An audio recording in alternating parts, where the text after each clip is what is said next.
all, welcome back to my channel. I hope you all are doing great and I'm back with another video for you guys.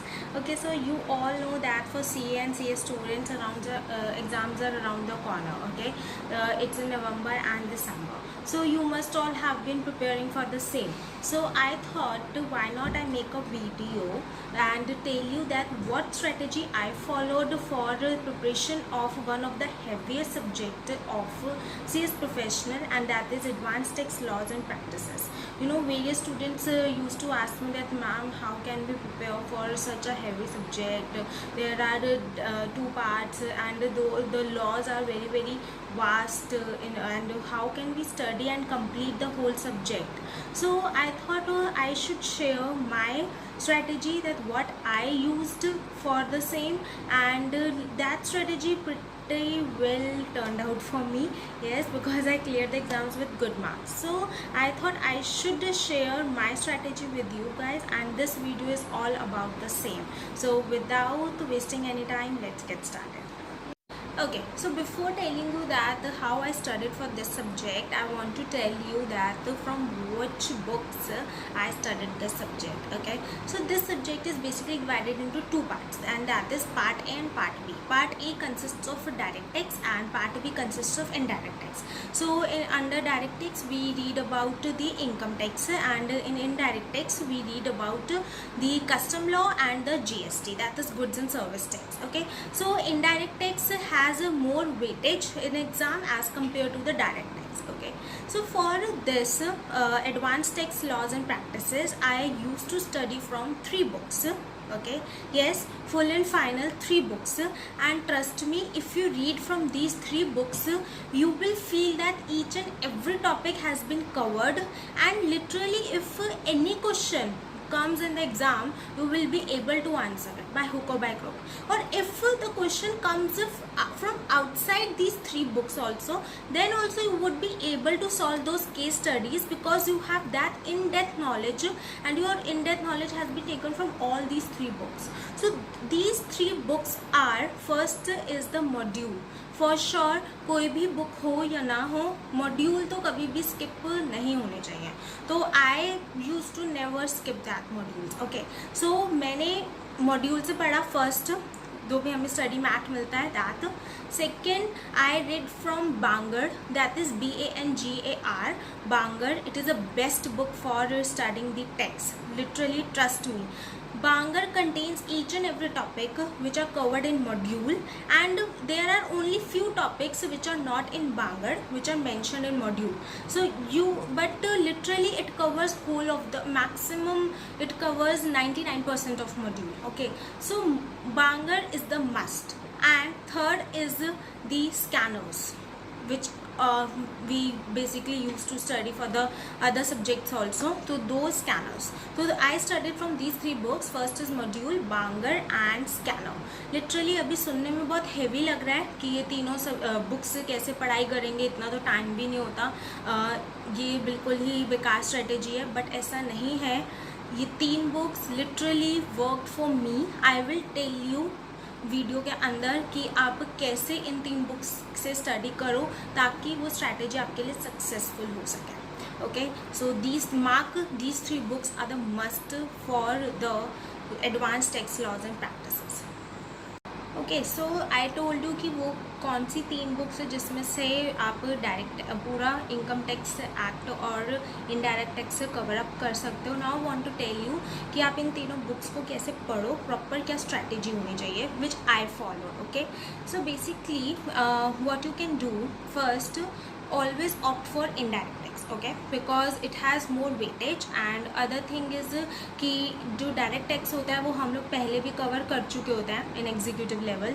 तो थोड़ा कुछ new पढ़ने के लिए you can opt for the custom और you can opt for the GST. Okay, तो अगर मैं कस्टम और GST की बात करूँ तो उसमें से आप कुछ भी चूज़ करो, it depends on your personal preference. ठीक है, so let's take an example. You have chose कि मुझे कस्टम रीड करना है. ठीक है, तो कस्टम में भी अलग अलग चैप्टर्स होते हैं. कस्टम के अंदर भी अलग अलग टॉपिक्स होते हैं, तो वो अलग अलग टॉपिक्स को कवर करने के लिए लाइक जैसे इंट्रोडक्शन हो गया, वैल्यूएशन हो गया, अबेटमेंट ऑफ ड्यूटी हो गया, ऐसे बहुत अलग अलग चैप्टर्स होते हैं उसके अंदर.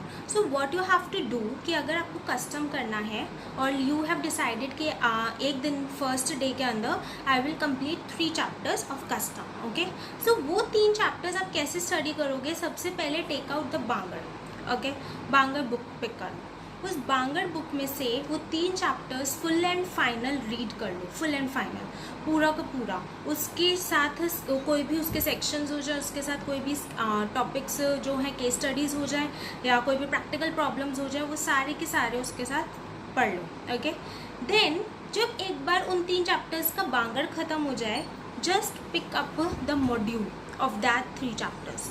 नाउ व्हाट विल हैपन, अगर आप वो 3 चैप्टर्स का मॉड्यूल देखोगे तो अब वो 3 चैप्टर्स आपके बांगर में से कंप्लीट हो गए, वही अब 3 चैप्टर्स आप मॉड्यूल में से कर रहे हो. मॉड्यूल को दोबारा से पढ़ने की ज़रूरत नहीं है, सिर्फ वो वाले टॉपिक्स देखो. Just have a look at the topics कि ये वाला टॉपिक आपका बांगर में से कवर हुआ या नहीं. अगर वही टॉपिक बांगर में था तो you need not to do it again. So अगर आपको लगता है कि मॉड्यूल में आप जो टॉपिक देख रहे हो वो वाला टॉपिक बांगर के अंदर कवर नहीं है, तो सिर्फ वो वाला टॉपिक मॉड्यूल में से पढ़ो. बाकी टॉपिक जो बांगर में कवर हो चुके हैं उनको दोबारा से रीड करने की नीड नहीं.